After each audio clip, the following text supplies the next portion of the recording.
you're welcome here. Make yourself at home.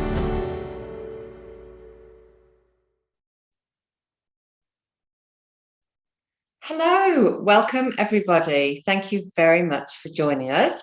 I'm Jo from Working In, and I'm head of health recruitment at Working In. And sitting here next to me is my colleague Zinni, who is head of immigration services. Thanks for joining us this morning, Zinni. Thanks for joining us. So look, hey, we're so excited that everybody's here this morning. I think we've probably got about 150 people online on this webinar. I know there's a lot of people from the UK and Ireland, so good evening over there. And I know we've got some people from the US, we've got people from Singapore. I think there may be a few people from South Africa. So it's so good to be so global and have people from all over the world. So look, it's so exciting for you that you're on your journey to moving to New Zealand.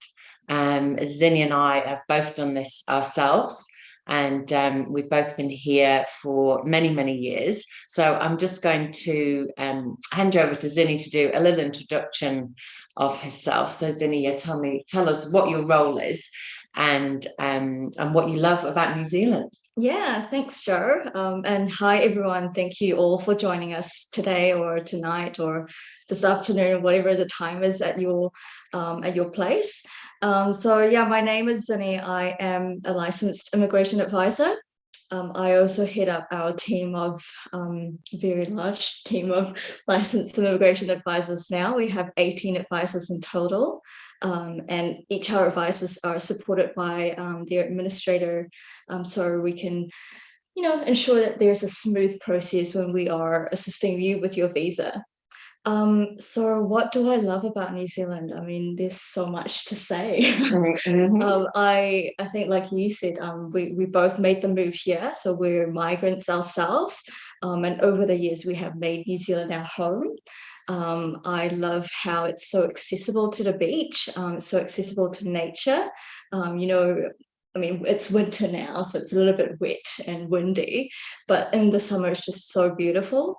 And I really do encourage you, if you have the opportunity, to come to New Zealand and see for yourself. Absolutely, I know, and it is a bit wet and windy at the moment, but the ski slopes are open. Yeah. There's lots of snow, so that's great. And and so I moved to New Zealand 20 years ago. And so New Zealand's definitely my home. And I can really vouch for New Zealand being a great country to live, and that quality of life that everybody speaks about really does exist, doesn't it? Yeah. And as Zinni said about everything being accessible, it just feels so easy to do anything that you really want to do. And actually, for me, I'm a real foodie. Well, I know Zinni is too.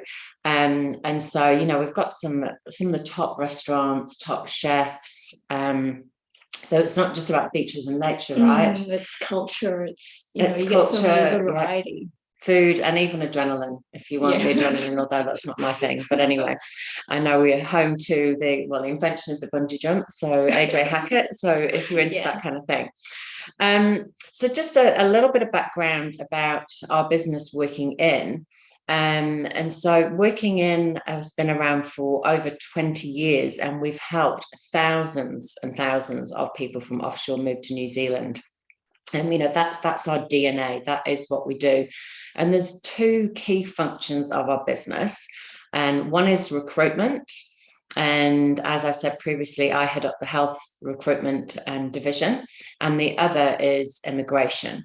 So we are extremely well placed to be able to help you with our team here based in Auckland. And I'll also add that we do relocation as well. So we've got a multitude of relocation partners that we can share with you and give you tips and advice. And we've also got a portal to help you with your relocation as well. So look, that gives you a little bit of background. And I know that, I guess, so everybody knows that's on here, so today we should have all nurses and midwives on here. So the purpose of the seminar is to give you some tips about how to get started if you haven't, or even if you have, depending on what stage of the process you're at. Hopefully you'll be able to make a bit more of a plan from this session. We're going to give you a little background about the healthcare market in New Zealand, the job market. Zinni's going to talk about the visa process. I'm going to talk about helping secure a job. So hopefully we will answer all your questions. We've done many of these webinars, and I think we pretty much get good feedback that we cover most of the topics that you need. What I will say though is please there's a chat function that you can use. So do pop any questions up on the chat function. My colleague Jane is monitoring that. And so she'll answer any questions directly on there. Also know that if we don't get to your questions, don't get to respond to your questions, then we will do a follow-up, and we'll do a sort of FAQ as well with that follow-up. So don't be sort of disheartened if we don't get to your answer. But hopefully, with everything we cover, Zinni, we'll basically you'll leave feeling well armed and prepared to kind of get started. And I think actually some of the people on here this morning have actually already started their journey to New Zealand. And so hello to anybody that we've already spoken to. Okay, so let's get started. So the first thing we are just going to cover off is the healthcare system in New Zealand. Yeah, so Jo, can you tell us what it's like? Because you've been working in this over the last few years. So you've been talking to a lot of nurses, a lot of, managers as well, hiring. Yeah. So what is it like for nurses and midwives working in New Zealand? Yeah. Look, it's a really good question, because I'm helping people to move, and so I hear straight from people, firsthand, absolutely, and what it's like and how different it might be to the country that they've came from. And look, I've got a slide up here now so you can see, but ultimately, what the feedback I get is that it's a really great place to live and work. And you'll see some of the points here that, what the feedback we sort of get and what we offer in New Zealand is a very high standard of care. And there's some really good stats available, which I haven't put all these up here, but so on our efficiency, excellent patient safety, and the quality of the work environment. So, if you want to be assured that whatever you're leaving and you'll come to New Zealand, that you're going to be working in a really good environment with good equipment and good facilities, then yes, that's absolutely what you're going to get. There's lots going on in terms of hospital upgrades and hospital expansions. Massively diverse workforce. So you can see here that 42% are trained from overseas. And so, and I guess most overall is that people say that they find the culture and the friendliness to be really, really positive, and everybody's really welcomed and embraced. And Zinni, I mean, I'm sure you sort of find that in everything you do as well, in terms of the Kiwis, but the whole diverse population. Yeah, absolutely. Like personally, I'm from Malaysia originally, so coming to New Zealand, everyone is so hospitable and friendly. So that just carries through into the workplace environment as well. Yeah. And I would say that it's not just hospitals that these nurses can work. And there's a variety of places, isn't there? That's right. So when we talk about healthcare settings in New Zealand, you've got hospital settings, but also, aged care facilities, and public and private hospitals, community opportunities. So there's all kinds of opportunities, all throughout New Zealand. But I guess what we're trying to say here is that I hear firsthand from the people that we help is, that it's been a great move, and it's a really great work environment to be in. So hopefully you're going to get the opportunity to live that yourself. So another topic that we're just going to cover now, which is, I'm sure, on the tip of all your tongues, is about job opportunities in New Zealand. So we're just going to cover off a little bit about this sort of this topic now. And so you talk to, you know, the DHBs, different private clinics and different, you know, settings all the time, and you're knee deep in it. That's a really good word, Zinni, knee deep. Yeah. Yes, yeah. So what are the sorts of opportunities that you hear about? Yeah. Well, I mean, as you know, Zinni, you know, the nurses and midwives are in huge demand in New Zealand. But like they are all over the world. And so I think that, you know, wherever you go, there's going to be opportunities. But the key thing is, I suppose, is making that decision of where you want to go and which country you see yourself living in. And you know, when I talk about nursing opportunities, that we're talking across the boards, whether it's ICU or ER or community or aged care or medical or surgical, you know, the list sort of goes on. Oncology, hematology, pediatric, you know, all those opportunities. And the other thing is, the opportunities are throughout New Zealand as well. So if you're thinking about, well, where do I want to live in New Zealand? Do I want to live in the city? Do I want to live more rurally? Or do I want to live, you know, in a region? You know, what are you into? Do you like the mountains? Do you like the city? Do you like the beach? We can find opportunities for you. We're very well connected with health providers throughout New Zealand. And so the key thing is, to talk to us about these opportunities. And a note that we just wanted to talk about here, Zinni, I just want to ask you about the green list of occupations and how nurses and midwives fit into that and what it means for them to find a job in New Zealand. Do you want to explain what that is? That's a really good question. I'm sure a lot of you have heard of the long-term skill shortage list in the past. So recently we have had some changes to the immigration policy. So the long-term skill shortage list is now replaced by what's called a green list. But for nurses and midwives, it doesn't really make too much of a difference, because essentially it's the government saying that these are roles that are in shortage in New Zealand, and they are wanting to attract, you know, you people, your skills to New Zealand because we need them. And so what this green list provides, it's an easier opportunity to apply for visas, and also a pathway to residence.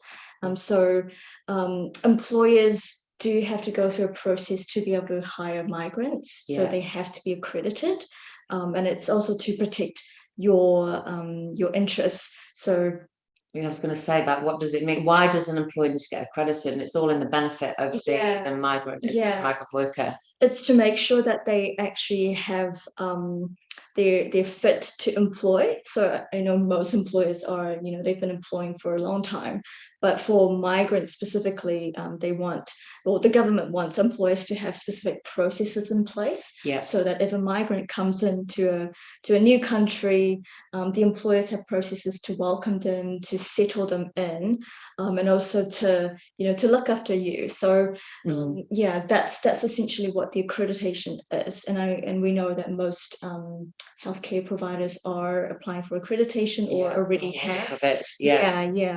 So it's really important. I think it really does give you that confidence with the accredited employer that they've been through that sort of stringent process, right? And so they've got the program set up to be able to hire an international worker. And Zinni, just you mentioned about residency. So with nurses and midwives being on the green list, it means that they can apply for residency after how many years of being in New Zealand? So it's for 2 years. So we're still waiting for the exact details to be released, and there are lots of talks about this, on the media, on whether it's going to be a fast track or whether it's going to be at 2 years. So at the moment, it looking like it is the 2 years. So you can come here first, start working, see if you like the environment, see if you really like New Zealand, see if you want to actually make this your forever home. And then if you do, then in 2 years' time, you can apply for residency. Yeah.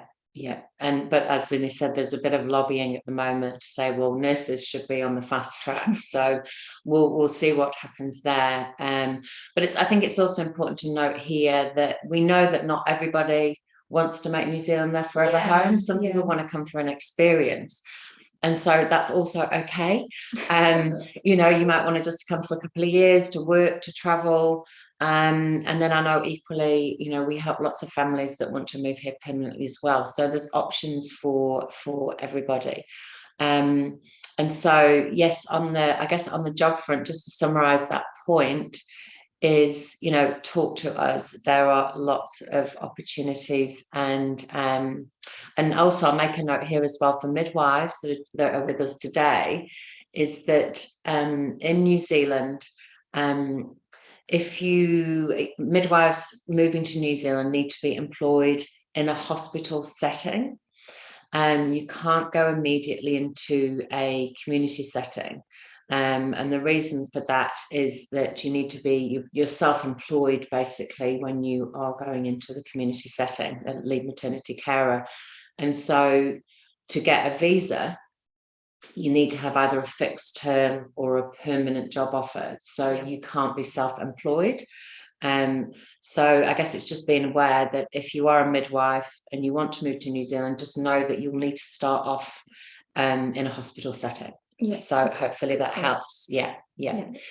And so the next thing we're just going to talk about is just to really give you three key points. And so I'm just going to ask Zinni to explain these, but there really is like three really important things that you need to get going, and we'll explain more about it in a second. So I think for a lot of you, if you're thinking of making the move, obviously there's a lot of things to consider, but definitely like Jo said, for nurses and midwives, there are three key things. So the first thing is to work as a nurse or a midwife in New Zealand, you have to have registration. So that's not just required for the job, it's also required for the visa application. So if you're thinking of getting started, that's where we would suggest to look into first, and we'll also provide some more information on that. We'll go into that in more detail, won't we? And of course, the second thing is if you're coming to work in New Zealand, majority of the people will be applying for what's called the accredited employer work visa, which took effect earlier in the month this year. So to apply for that work visa, you need a job offer from an accredited employer. And this needs to be full-time. So full-time in Immigration New Zealand's terms is 30 hours minimum per week. So making sure you're here employed full-time, and we can also look over your job offer to make sure it meets requirements. And once you've got your registration, once you've got your job offer, and of course meeting all the other little bits and bobs of the visa application, then the third thing is the visa itself, which we can guide you through as well.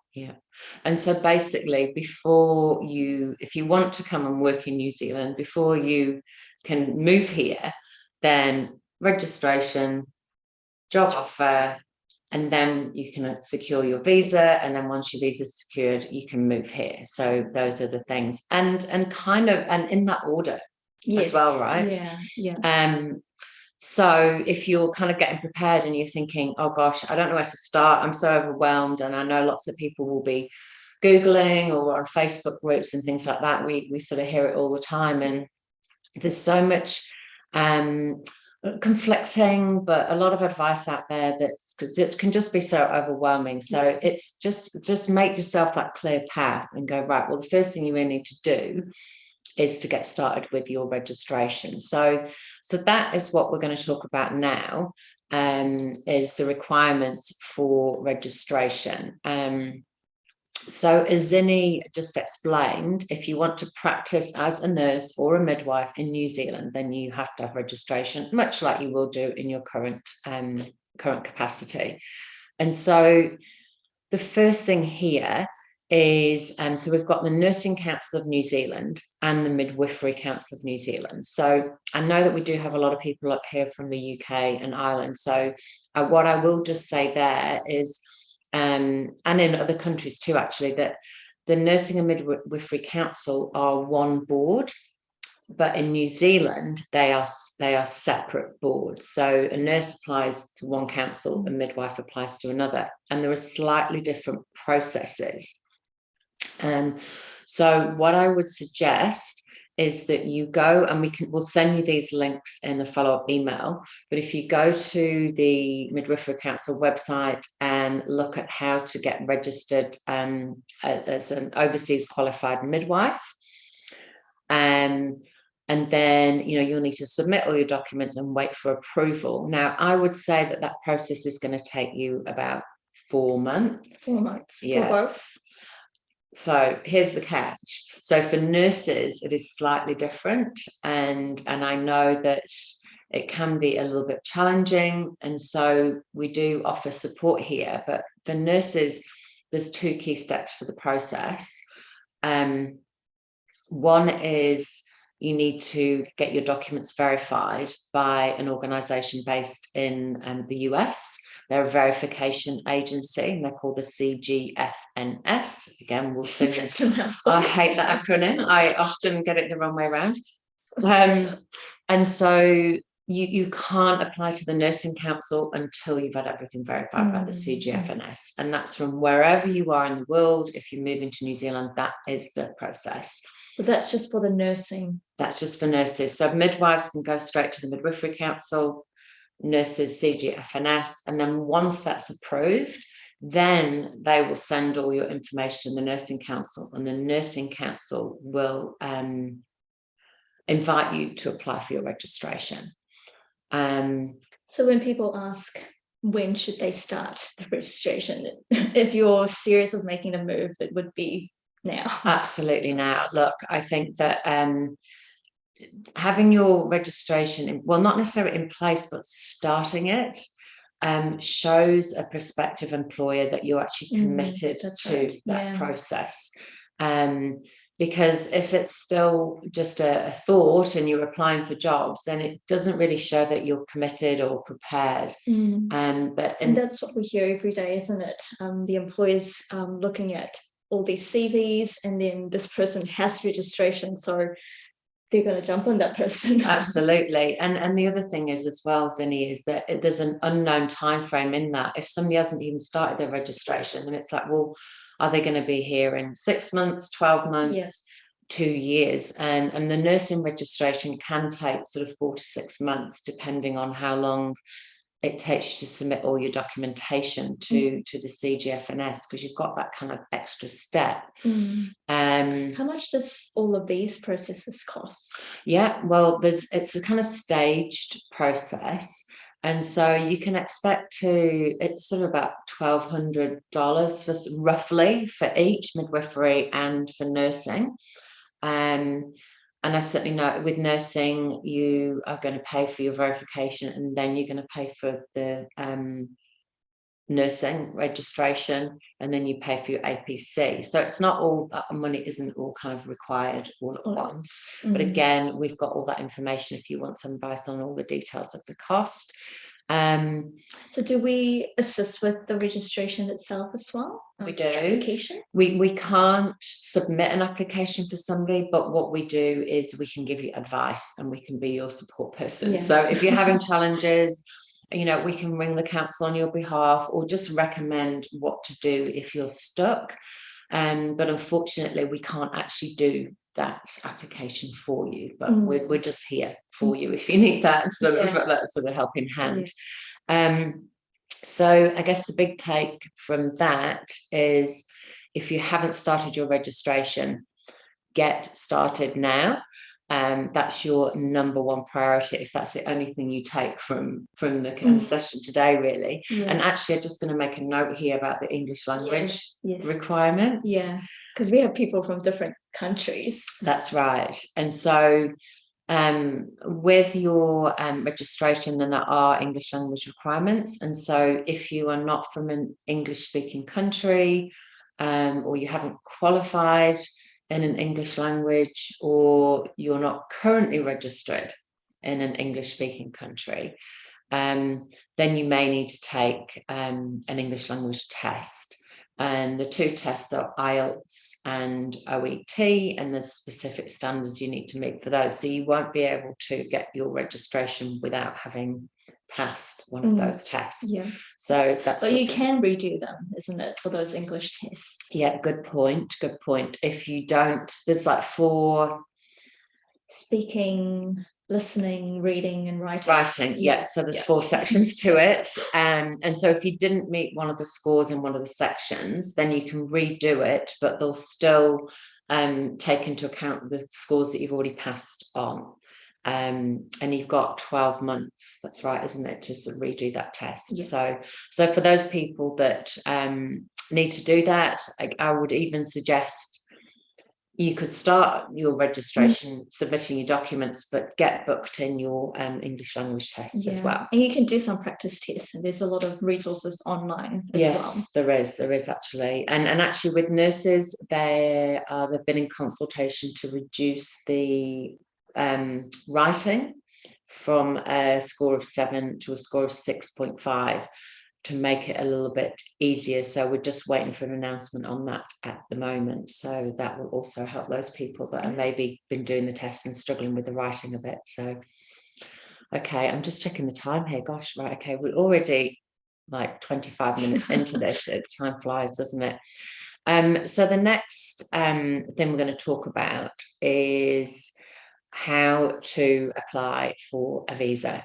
This is another big question that people want to talk about. So let's have a bit of a talk about that. So Zinni, I'm just going to ask you, like, what do you need to be able to submit an application, and what's the process? Yeah, I think the first thing that we would suggest for everyone is to do an assessment. So go through the appraisal process and check that you are actually eligible to apply for a visa. And can we help with that? Yeah, definitely. So we do what we call a My Visa Path. Essentially, we get some of your information, and then we review, check if you would, meet any medicals, character, and also like work experience and qualifications, etc. And then we provide a report to you, and the opportunity to go through consultation with one of our advisors to answer your questions. So I would suggest is that doing the eligibility assessment check, check that you're eligible, and then you can move on to the next steps in the visa process.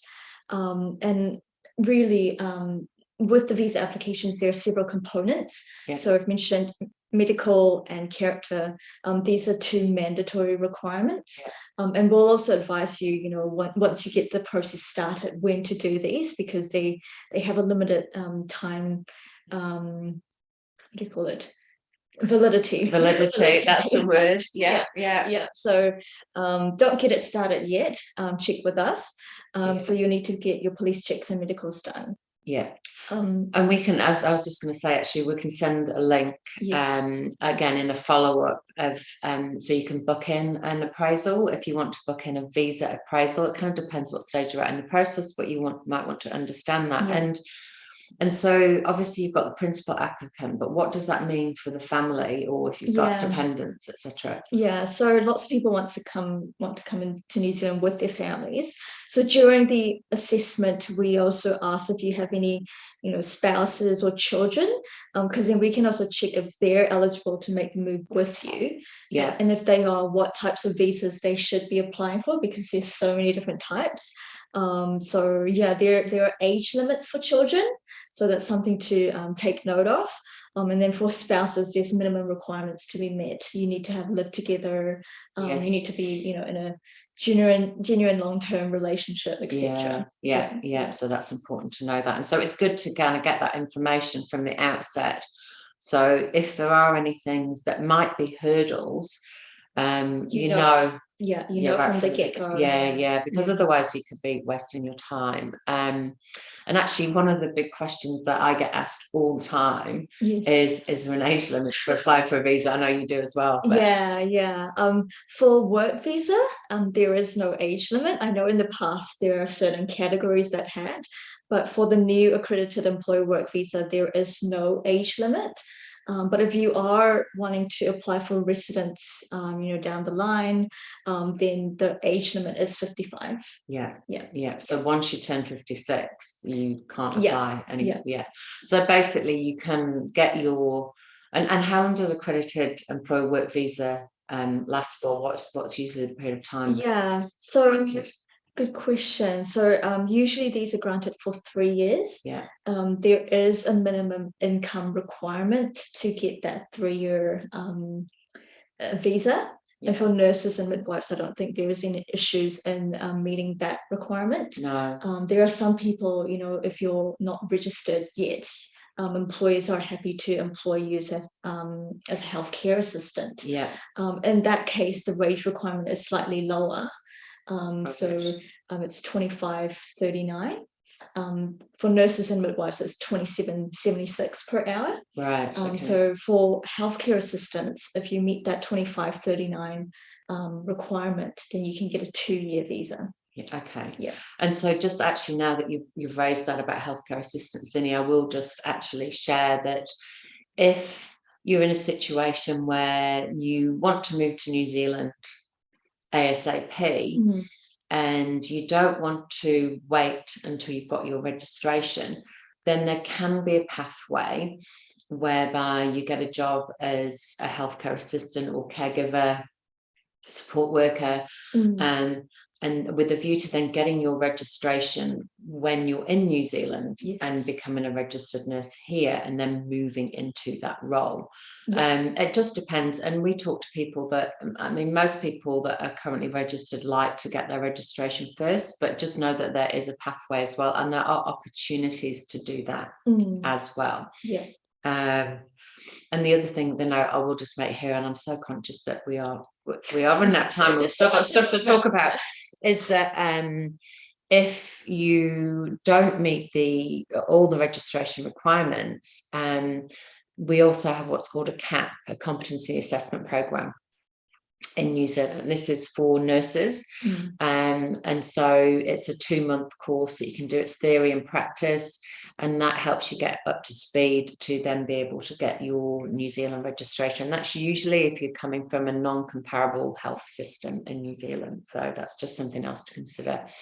And so Zinni, when we do the appraisal, we're advising people on what visa that they should apply for, and the costs as well, because they're variable, aren't they?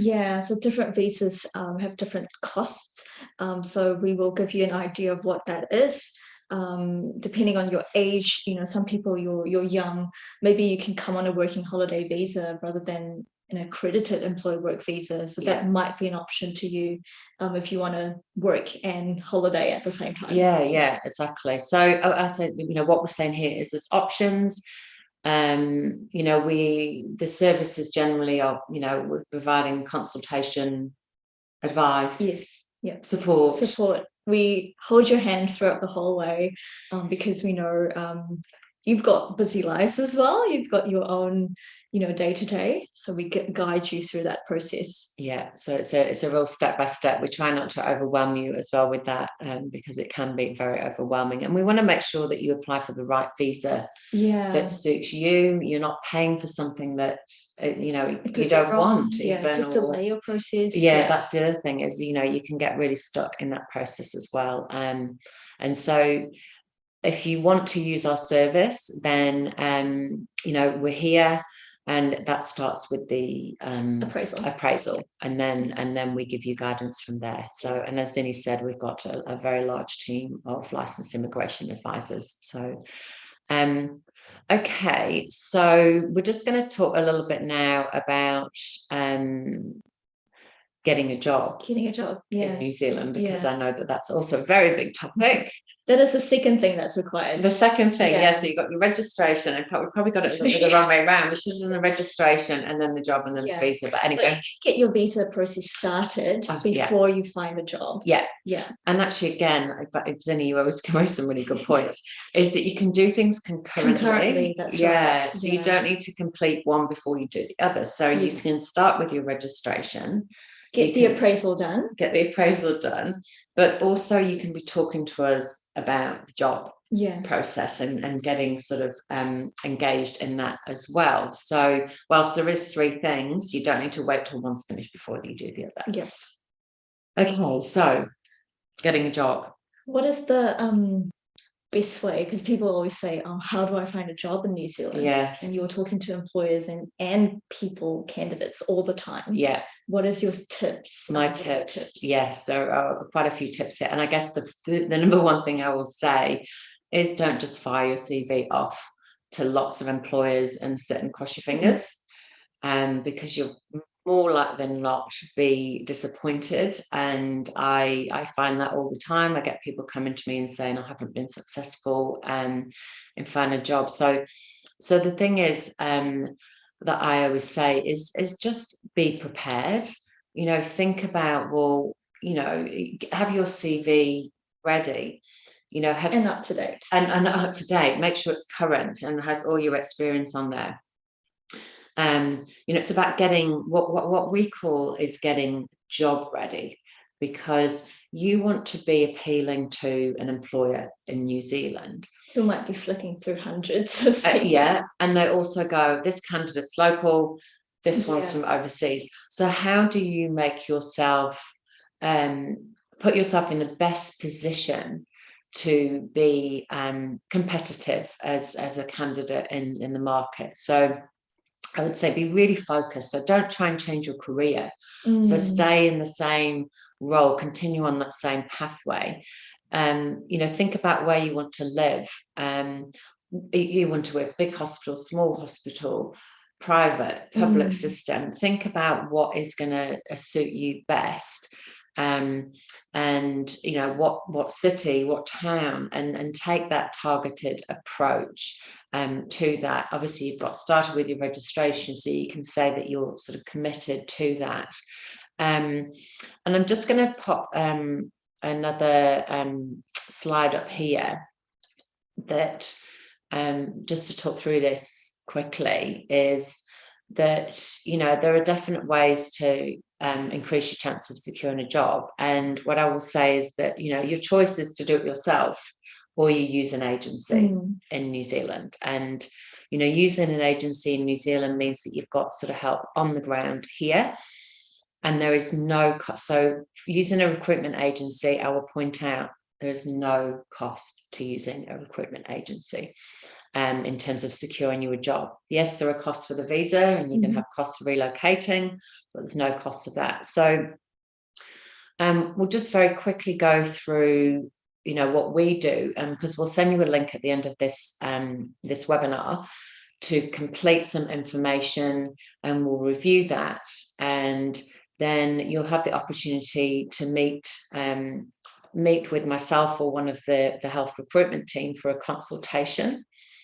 And I'm just going to quickly run through these here. So, what the advantages are really of doing that are you're really increasing your chance of success, because we've got the up-to-date market knowledge. We've got the relationships throughout New Zealand. You get a detailed one-on-one consultation. We give you a full action plan, and we give you guidance on the steps. So what you should do and when.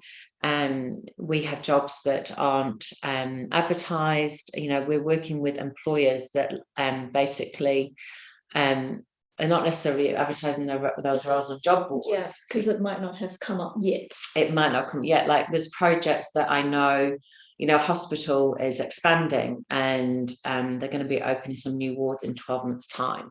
And so I will be working with those hospitals where they might need 30 nurses, for example. Yes. And so those are the sort of opportunities that we have that we can work with. We also help with scheduling interviews, interview prep, help with formatting your CVs. So the full job support, really. Everything, full job support, get, contract reviews and making sure that's all sorted, and negotiating relocation assistance. Mhm. And I think that's an important point, isn't it, to just talk about, because I know that a lot of people are like, oh my God, what are the costs of relocating? Yes. And of course, you can't avoid it, right? Yeah. I There's think a if you're wanting cost. to make the move to another country, then there are different costs associated with it. So definitely the visa costs, but also think about, what's included in the visa application, because you will need to do medicals, you need to get police checks. Sometimes you need to get your documents translated. These are costs that do add up. Yeah. So it's really important to be aware. And if you're wanting to move, you want to commit to that as well. So make sure that you have a budget in place. Yeah, I think it is. It's about planning, and also not all those costs are due at the same time. Yes, exactly. And so it's thinking ahead, and then of course then you'll have your flights and accommodation when you arrive. You might want to be shipping your things over, registration fees, and so what we say is to sit down, do some research, have a good think about what those costs are going to be, and we can talk through that with you. And the other thing I was going to say was about lost my train of thought now. It's because I need some breakfast. I'm actually really hungry. It's really early here. I know, and I've been up since 5:30, so I'm kind of going, oh my gosh, I'm really hungry. Oh, I know what I was going to talk about. Was this is how you know it's live. And we do often get asked if employers are offer relocation support. And so yes, they do. Yes, but there's no guarantee. And so I would not assume that is going to happen. But most employers that will offer several $1,000s, and they'll tell you what aspects of moving that they will reimburse. So you'll pay for that, and then they'll reimburse on receipts. So you still need to have that fund prepared. Yes, that's right. Have the funds prepared, but know that you can get that reimbursed when you start your job in New Zealand. Okay, so finally, should we just do a quick recap of we did cover a lot getting today. started? Of getting started. Gosh, I do need to eat that breakfast. My mind's wandering.